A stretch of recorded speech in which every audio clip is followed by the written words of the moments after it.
નમસ્કાર મિત્રો, આ છે અમારી શ્રી બંદર પ્રાથમિક શાળા ચોરવાડ। મિત્રો, આ વિડીયોના માધ્યમથી જોઈ શકો કે આનંદ મેળા અંતર્ગત અમારી શ્રી બંદર પ્રાથમિક શાળા ચોરવાડ મુકામે જે બાળાઓએ પોતાના ઘરેથી સારી રીતે શુદ્ધ રીતે તૈયાર કરેલો જે સ્ટોલ છે અહીં નાખવામાં આવેલો છે અને એમાં તમે વિવિધ પ્રકારની જે આપણે ગુજરાતીમાં કહી શકીએ કે ખાણીપીણી માટેની સુંદર મજાની વ્યવસ્થા બાળકોએ કરેલી છે। મિત્રો, જે ખાલી જે શાળામાં ફ્રૂટ ફેસ્ટિવલનું આયોજન કરવું એ ફક્ત વિદ્યાર્થીઓને માત્ર આનંદ કરવાનું નહીં પણ જીવનમાં પાઠ શીખવાની એક ઉત્તમ તક છે। આવું કરવાથી ટીમવર્ક, મેનેજમેન્ટ અને રસોઈ કળાનો બાળકોમાં વિકાસ થાય છે। તો મિત્રો, આના માટે છે ઘણી બધી બાબતો છે એ ધ્યાનમાં રાખવી આપણે જોઈએ। ખાસ કરીને બાળકોમાં રહેલી જે સુસુપ્ત શક્તિઓ છે એનો વિકાસ થાય છે। બાળકો જ્યારે સ્ટોલ પર વસ્તુ વેચે છે ત્યારે તેઓ ગણિતના અસલી ઉપયોગ કરતા શીખે છે। ઉદાહરણ તરીકે કોઈ વસ્તુ કેટલા ભાવમાં વેચવી, કઈ રીતના વેચવી, કેટલા પરત એમને આપવા, હિસાબ રાખવો વગેરે વસ્તુઓ શીખે છે। તેમજ જે બાકી રહેલા રૂપિયા છે એ પણ ફરી પાછા આપવા લેવા એમનો પણ વિકાસ થાય છે।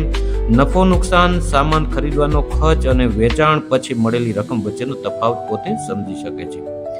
આવું કરવાથી મિત્રો ટીમવર્ક અને સહકારની ભાવના પણ કેળવાય છે। કામની વહેંચણી કરવી, ઉદાહરણ તરીકે કોઈ વિદ્યાર્થી છે એ પીરસશે, કોઈ પૈસા લેશે, કોઈ સફાઈ રાખશે, એકબીજાના વિચારોને માન આપવું અને સાથે મળીને મુશ્કેલીઓનો સામનો કરવો એનો ઉપાય લાવવો। આવું કરવાથી વિદ્યાર્થીઓમાં છે જે જ્યારે આત્મવિશ્વાસ અને સંવાદ કળા પણ વધે છે। સંવાદ એટલા માટે કે કોઈ પણ ગ્રાહક આવ્યો તો એમને કઈ ભાષામાં વાત કરવી અને તેમનો જે આત્મવિશ્વાસ છે, જે વેચાણ કરવાનો પોતાની સ્ટોલ છે એમાં જે વેચાણ કરવાનો આત્મવિશ્વાસ પણ વધશે। મિત્રો, આ વિડીયોના માધ્યમથી જોઉં કે લસ્સીનું ખૂબ સુંદર મજાનું બેન છે ગ્લાસ ભરીને જે અમારે જ વર્ગનો એક 7મા ધોરણનો એક વિદ્યાર્થી છે એમને એ પીરસી રહી છે અને સાથે પેલા રૂપિયાનું પણ એ કરે છે અને બધી બહેનો છે બારીકાઈથી એમનું નિરીક્ષણ કરે છે। મિત્રો, આવું કરવાથી મેનેજમેન્ટ અને જવાબદારીનું પણ એમને બાળકોને ભાન કરતા શીખે છે।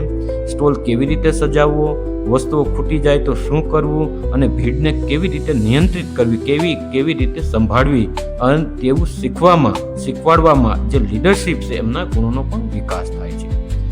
આવું કરવાથી વિદ્યાર્થી મિત્રોમાં જે સ્વચ્છતા અને શિસ્તનું પણ એમને ભાન થાય છે।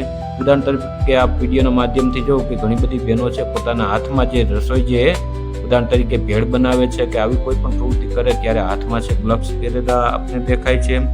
તો હાથ ધોવા અને ચોકસાઈ રાખવી કેટલી જરૂરી છે જે જીવનમાં એનો પાઠ પણ એમને શીખવા મળે છે। પોતાની આસપાસના વિસ્તારનો ગંદો ન થાય તેનું પણ તેઓ ધ્યાન રાખે છે। તો વિદ્યાર્થી મિત્રો, આ છે અમારા શિક્ષિકાબેન શ્રી સંગીતાબેન ચુડાસમા, જેઓ 20 રૂપિયા પોતાની જે પર્સમાંથી કાઢીને બાળકો પાસેથી જેમને માને જે દૂધ કોલ્ડ ડ્રિંકની વસ્તુ છે તેઓ ખરીદી રહ્યા છે। આમ સુંદર મજાનું આયોજન છે એ તમામ બાળકો અને સાથી જે શિક્ષક મિત્રોના સહયોગથી કરવામાં આવેલું અને તમામ વિદ્યાર્થી મિત્રો અને શિક્ષકોએ પણ ખૂબ જોરદાર એમનો પ્રતિભાવ પણ મળેલો ના ખૂબ સુંદર મજાનું આયોજન આ રહ્યું છે। તો મિત્રો, તમામ જે જોડાયેલા વિદ્યાર્થી મિત્રો છે, તમામ કર્મચારીઓ છે, તમામને ખૂબ ખૂબ અભિનંદન। Thank you.